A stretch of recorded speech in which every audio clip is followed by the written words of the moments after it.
நம சிவாய. ஓம் நம சிவாய. அஸ்ட்ரோ கராத்தே முனியப்பன் சுவாமி ஜோதிட நேயர்களுக்கு வணக்கம். என் குலதெய்வம் பெரியாண்டிச்சம்ம தாயை வணங்கி, என் அப்பன் கராத்தே முனியப்பன் சுவாமியை வணங்கி, என் குருவை வணங்கி வாங்க சிறப்பான பலன்களை பார்ப்போம். வணக்கம். இந்த பதிவானது தசா புத்தியின் பதிவாகும். தசா புத்தி உங்கள் ஜனனகால ஜாதகத்தில் எந்தெந்த இடத்தில் இருக்கிறார் என்ற முன்னுரையை பார்த்துவிட்டு பதிவுக்கு செல்வோம். உங்கள் ஜனனகால ஜாதகத்தில் வரும் தசா புத்தி நாதர்கள் எந்தெந்த நிலையில் இருக்கிறார்கள் என்ற பட்டியல் விவரம்தான் இது. விவரத்தை பார்த்துவிட்டு பதிவுக்குள் செல்லுவோம்.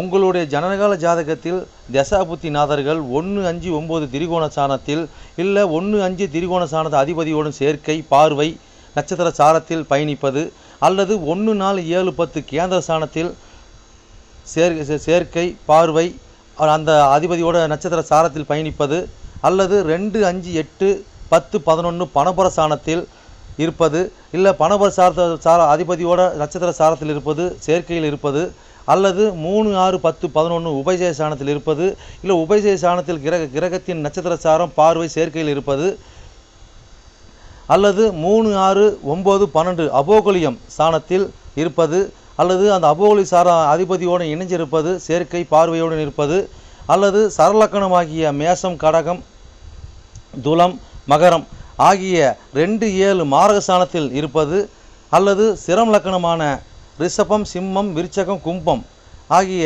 3-8 மாரகஸ்தானத்தில் இருப்பது, அல்லது பார்வை சேர்க்கையில் இருப்பது, அல்லது உபய லக்கணமான மிதனம் கன்னி தனுசு மிதனம் ஆகிய லக்கணத்துக்கு 2-7-11 மாரகஸ்தானத்தில் இருப்பது, அந்த அதிபதியோடு இருப்பது பார்வையில் இருப்பது நட்சத்திர சாரத்தில் இருப்பது, அல்லது நீச்சம் உச்சம் ஆட்சி பெற்றிருக்கிறார்களா, அல்லது சூரியனிடம் அஸ்தங்கதம் பெற்றிருக்கிறார்களா, பரிவர்த்தனை அல்லது வர்க்கோத்தமம் அல்லது நீச்ச பங்கம் அல்லது திக்பலம் அல்லது புஷ்கரமாம்சம் அல்லது கெட்டிடும் ராஜயோகம் பெற்றிருக்கிறார்களா, அல்லது நட்பு வீட்டில் உள்ளார்களா அல்லது பகை வீட்டில் உள்ளார்களா, அதே சமயம் கிரகம் சுபகிரகம் சேர்க்கையில் பார்வையில் இருக்கிறார்களா, அல்லது அசுப கிரகம் சேர்க்கை பார்வையில் இருக்கிறார்களா, இல்லை அவர்கள் நட்சத்திர தொடர்பில் இருக்கிறார்களா என்று பார்க்கணும். அதுபோலவே அடுத்தது பார்த்திங்கன்னா 3-6-8-12 வீட்டு மறைவு சாணத்தில் இருக்கிறார்களா, அல்லது 3-6-8-12 வீட்டு அதிபதி சேர்க்கை பார்வை அவர்களின் நட்சத்திரம் தொடர்பில் இருக்கிறார்களா என்று இதுபோல பல சூட்சமங்களை உங்கள் ஜனனகால ஜாதகத்தை கொண்டு தான் ஒரு துல்லியமான பலனை நம்ம சொல்ல முடியும். ஆனால் நாம் எடுத்திருப்பதோ இது ஒரு பொது பலனாகும். இந்த பொது பலனே பார்த்திங்கன்னா உங்களுக்கு ஒரு 100%க்கு ஒரு 60% உங்களுக்கு கண்டிப்பாக ஒத்து போகும். சிறப்பாக இந்த பதிவை பாருங்கள். வாங்க பதிவுக்குள்ளே போகலாம். இது மட்டும் அல்லாமல் சிறப்பு குறிப்புகள் என்னவென்றால் மேச லக்கணம் மேசராசி என்று நீங்கள் வைத்துக்கொள்ளுங்கள். அந்த மாதிரி வைத்து தான் இந்த பதிவுகளை நம்ம கொண்டு போயிட்டுருக்கோம். ஆனால் ஏன் அப்படி கொண்டு போகிறாங்கிறது விளக்கத்தை நம்ம சொல்லிடுவோம். ஆனால் இப்போ பார்த்திங்கன்னா மேச லக்கணமாக இருந்து வேறு எந்த ராசி இருக்க பட்சத்தில் உங்களுக்கு இதில் குறிப்பிடப்பட்ட தசா புத்தி உங்களுக்கு நடக்குமானால் லக்கண பாவக ரீதியாக, அதாவது நீங்கள் வேறு எந்த ராசி இருக்க பட்சத்தில் நீங்கள் ஒரு மேச ராசி இருக்கிறீங்க, இல்லை ரிஷப ராசி இருக்கிறீங்க, இல்லை மிதன ராசி இருக்கிற இந்த மாதிரி எத்தனை லக்கணமாக, அதாவது மேச லக்கணமாக ரிஷப லக்கணமாக மிதன லக்கணமாக கடக லக்கணமாக சிம்ம லக்கணமாக இப்படி எந்த லக்கணம் இருக்க பட்சத்தில் வேறு எந்த ராசி இருக்க பட்சத்தில் உங்களுக்கு இந்த தசாபுத்தி நடக்குமானால் லக்கண பாவக ரீதியாக அந்த பலன் நீங்கள் அப்படியே பார்த்து அப்படியே பலனை தெரிஞ்சுக்கலாம். அது மட்டும் அல்லாமல் இது பலன் பார்த்தீங்கன்னாக்கா அதாவது நட்சத்திர சாரத்தின் அடிப்படையாக கொண்டது தான் இந்த பதிவாகும். ஓகேங்களா? அப்போ நட்சத்திர சாரத்தை அடிப்படையாக கொண்டு தான் ஒவ்வொருத்தருக்கும் ஜனனகால ஜாதகத்தில் நம்ம பலனை பார்க்குறோம். அப்போ நட்சத்திர சாரத்தை அடிப்படையாக கொண்டு பாவக ரீதியாக கொண்டு தான் பார்த்து பலனை நம்ம மக்கள் கொடுத்துட்ருக்குறோம். அப்போ அந்த மாதிரி கொடுக்கும்போது பார்த்தீங்கன்னாக்கா இந்த பலன் என்னவா இருக்குன்னு கேட்டிங்கனாக்கா, அப்போ நட்சத்திர சாரத்தை அடிப்படையாக கொடுக்கும்போது பாவக ரீதியாக கொடுக்கும்போது பார்த்தீங்கன்னா அதாவது பொது பலன் ரீதியாக பார்க்கும்போது என்றென்றும் இது அழியாத பதிவாக இருக்கும் நான் நம்புகிறேன். ஓகேங்களா? அப்போ நீங்கள் எப்பயுமே இந்த பதிவுகள் எடுத்து பார்க்கும்போது பார்த்தீங்கன்னா எந்த ஒரு காலத்திலும் எடுத்து பார்க்கும்போது உங்களுக்கு பொதுவான பலனாக பார்க்கும்போது 100% உங்களுக்கு அப்படியே அந்த பலன் இருக்கும். ஓகேங்களா? மேற்கொண்டது மீதி பார்த்தீங்கன்னா உங்களுக்கு ஜனனகால ஜாதகத்தை கொண்டு எடுத்து பார்க்கும்போது பார்த்தீங்கன்னாக்கா எந்தெந்த இது அமைப்பில் எந்தெந்த வகையில் இருக்குது எந்தெந்த அமைப்பில் இருக்குதுன்னு பட்சத்தில் மீதி பலனை பார்ப்போம். ஆனால் இது என்ன தான் நம்ம அந்த அமைப்புகளை பார்த்தாலுமே நம்மளுக்கு பார்த்தீங்கன்னா எப்படி தான் பார்த்தாலும் ஓரளவுக்கு, அதாவது ஒரு 50% அதாவது உங்களுக்கு நட்சத்திர சார்ந்த அடிப்படையில் இந்த பாவக ரீதியாக பார்க்கும் பொழுது இந்த பலன் 100% சிறப்பாக இருக்குன்னு என்று நம்பி வாங்க பதிவுக்குள்ளே போவோம். துலா லக்கண துளாராசி நேர்களே, உங்களுக்கு ராகு திசையில் சனி புத்தியா என்ற பதிவுதான இது. இந்த பதிவானது ஒரு லக்கணத்திலிருந்து எண்ணி வர 6ஆம் பாகமான 6ஆம் ராசியான மீனராசின்னு பதிவாகும். ஓகேங்களா? இந்த மீனராசி என்ன நட்சத்திரம் இருக்குது, அந்த நட்சத்திர வாயிலாக உங்களுடைய புத்திநாதனாகிய சனி பகவான் எப்படி பயணிச்சு எப்படி பலன் அளிக்க போகிற அந்த பதிவாகும். அந்த பதிவு நாங்கள் எப்படி பார்த்து எப்படி பலன் தெரிஞ்சுன்னு கேட்டிங்கனாக்கா, உங்கள் ஜனனகால ஜாதகம் எடுத்து பார்க்கும்போது பார்த்தீங்கன்னா ராசி கட்டம் நவாச கட்டம் கொடுத்துருப்பாங்க. அந்த ராசி கட்டம் பார்த்தீங்கன்னா 12 கட்டம் கொடுக்கப்பட்டிருக்கும். அந்த 12 கட்டம் பார்த்தீங்கன்னா ஒரு கட்டத்தில் லான் போட்டிருப்பாங்க. அந்த லான் போட்டது லக்கணம் முதல் பாகம். ஓகேங்களா? அப்போ அந்த அது லக்கணத்தை பார்த்தீங்கன்னா அந்த முதல் பாதம் 1 2 3 4 1 2 3 4 5 6 எண்ணி வர 6ஆம் பாதத்தோட பதிவு தான் அந்த பதிவு. ஓகேங்களா? அப்போ பார்த்தீங்கன்னா இந்த நட்சத்திர சார் எப்படி தெரிஞ்சுன்னு கேட்டிங்கனாக்கா, உங்களோட ராசி கட்டத்துக்கு முன் பேச்சில் இல்லை நவாச கட்டத்துக்கு பின் பேச்சில் பார்த்தீங்கன்னாக்கா உங்களுக்கு சாரம் கொடுத்துருப்பாங்க. அதான் முன்னே கிரகம் கொடுத்துருப்பாங்க, சூரியன் சந்திரன் செவ்வான்ட்டு. அதுக்கு நேராக பார்த்தீங்கன்னா சாரம் போட்டிருப்பாங்க. ஓகேங்களா? அப்போ பார்த்தீங்கன்னா அந்த சாரத்தை வழியாக தான் உங்களுக்கு தசாபதி கிரகங்கள் பார்த்தீங்கன்னா அதோட பயணித்து உங்களுக்கு தசாபதி நடத்தி ஒரு பலன் அடிக்க போகிறது அந்த புரிதல் பதிவு. ஓகேங்களா? இது சரி ரைட்டு. இது பார்த்தீங்கன்னா இந்த மாதிரி புரிஞ்சு நீ பதிவு பண்ணி சிறப்பாக உங்களுக்கு இருக்கும். ஓகேங்களா? சரி, அப்போ வந்து பார்த்தீங்கன்னா நாங்கள் இந்த துலா லக்கணம் துளாராசிக்கு வந்து பதிவு பார்க்கணும் கேட்டால் அப்படி கிடையாது. துலா லக்கணமாக இருந்து வேறு எந்த ராசி இருக்க பட்சத்தில் உங்களுக்கு ராகு திசையில் சனி புத்தி நடக்குமானால் உங்களுக்கு லக்கண பாவ ரீதியாக நீங்கள் அப்படியே பார்த்து 100% நீ பலன் அடிச்சிக்கலாம். ஓகேங்களா? சரி, எத்தனை கோடி தசாபுத்தி நீ கேட்டிங்கனாக்கா அது ராகு திசைங்க 4 கோடி 5 கோடி சனி புத்தி. அப்போ இது எத்தனை ஆண்டுகள் செயல்படல இருக்குன்னு கேட்டிங்கனாக்கா, ராகு திசையானது உங்களுக்கு 18 ஆண்டுகளாக செயல்படல இருக்கும். ராகு திசை சனி புத்தியானது எத்தனை ஆண்டுகளாக செயல்படல இருக்குன்னு கேட்டிங்கன்னா 2 வருடமும் 10 மாதமும் 6 நாட்களும் செயல்பட்டு இருக்கு. ஓகேங்களா? இப்போ உங்கள் லக்கணத்திலிருந்து எண்ணி வர 6ஆம் பாகமான 6ஆம் ராசியான மீனராசி நட்சத்திரம் பார்த்துடலாங்க. அப்போ இன்னும் மீனராசி நட்சத்திரம் இருக்குதுங்க. அங்கே பார்த்தீங்கன்னா புரட்டாதி 4ஆம் பாதம், உத்திரட்டாதி 1 2 3 4 பாதம், ரேவதி 1 2 3 4 பாதம், மொத்தம் 9 பாதம். ஓகேங்களா? இப்போ புரட்டாதி பாதத்தில் அப்போ வந்து பார்த்தீங்கன்னா உங்களுடைய 4 கோடி 5 கோடியவன் சனீஸ்வர புத்திநாதன் இருந்து எப்படி பலன் எப்படி பலன் பார்ப்போம். ஓகேங்களா? இப்போ இதை பற்றி என்னென்ன சம்மந்தப்படுதுன்னு கேட்டாக்கா, ராகு திசை சம்மந்தப்பட்டார். ஓகேங்களா? அதை வந்து பார்த்தீங்கன்னாக்கா 6ஆம் பாவம் சம்மந்தப்படுது. 6ஆம் பாவம் பார்த்தீங்கன்னா அது விசாகம் பார்த்தீங்கன்னா அந்த குருவோட சேர்ந்தவங்க. அப்போ 3 கோடி 6 கோடினா இப்போ இங்கேருந்து குரு தானே. இப்போ 6ங்கிறது மீன வீடுனால பார்த்தீங்கன்னா அப்போ வந்து இந்த இடத்துல பார்த்தீங்கன்னாக்கா குரு அப்போ வந்து 6 டப்பலாக சம்மந்தப்பட்டு 6 3 டப்பலாக சம்மந்தப்பட்டு மேலே 4 5 பயணிக்கிறாங்க, பயணித்து புத்தி நடத்துகிறாங்க. இந்த மாதிரி காலகட்டத்தில் பார்த்தீங்கன்னாக்கா நம்மளுக்கு நம்ம உயர்கல்வி படிச்சிருக்கிறோம், அந்த படி முடிவு ஏதோ ஆதாயம் கிடைக்குமா அப்படின்னு கேட்டாக்கா, இந்த மாதிரி காலகட்டம் கேட்டாக்கா பெருசாக நம்மளுக்கு உதவி வேறு கம்மியாக தான் இருக்குங்க. ஓகேங்களா? அப்படியே போனாலும் பார்த்தீங்கன்னாக்கா நம்ம ஊர் டு ஊர் தண்ணி தாண்டி போகிறது இந்த மாதிரி அமைப்பில் நம்ம போனோம்னாக்கா ஏதோ ஒரு பாயிண்ட் அப் கிடைக்கிறதுனா பாயிண்ட் அப் கிடைக்குங்க. ஓகேங்களா?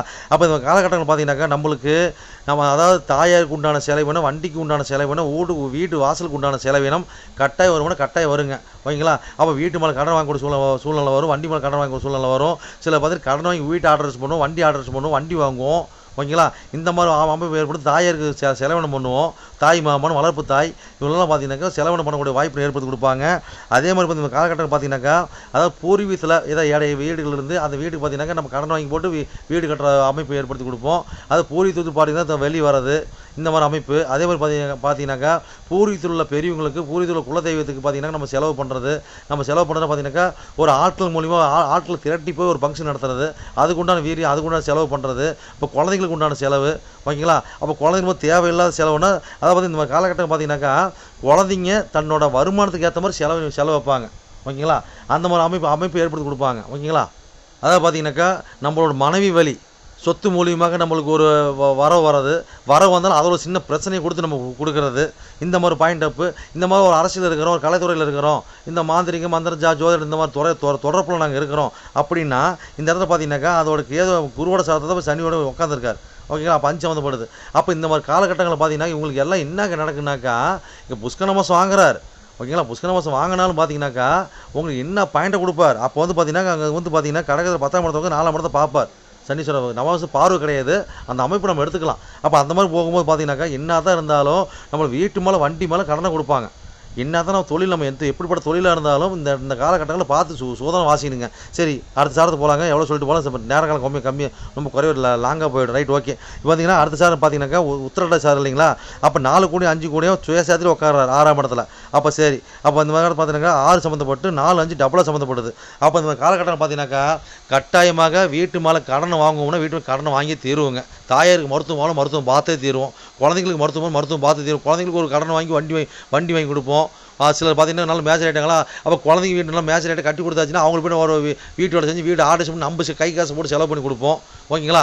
இந்த மாதிரி காலகட்டங்களில் கட்டாயமாக ஒரு தாய்மாமனுக்கு உண்டான செலவினம், வளர்ப்பு தாய்க்கு உண்டான செலவினம், நம்மள ஆள் போட்டு வேலை செய்கிறோம்னாக்கா அவங்களுக்கு உண்டான ஒரு பாக்கி வசூல், அவங்களோட நோய் நொடி மருத்துவ இது பார்க்குறது, இதெல்லாம் அடுத்து நடக்கக்கூடிய வாய்ப்பு ஏற்படுத்தி கொடுப்பாங்க.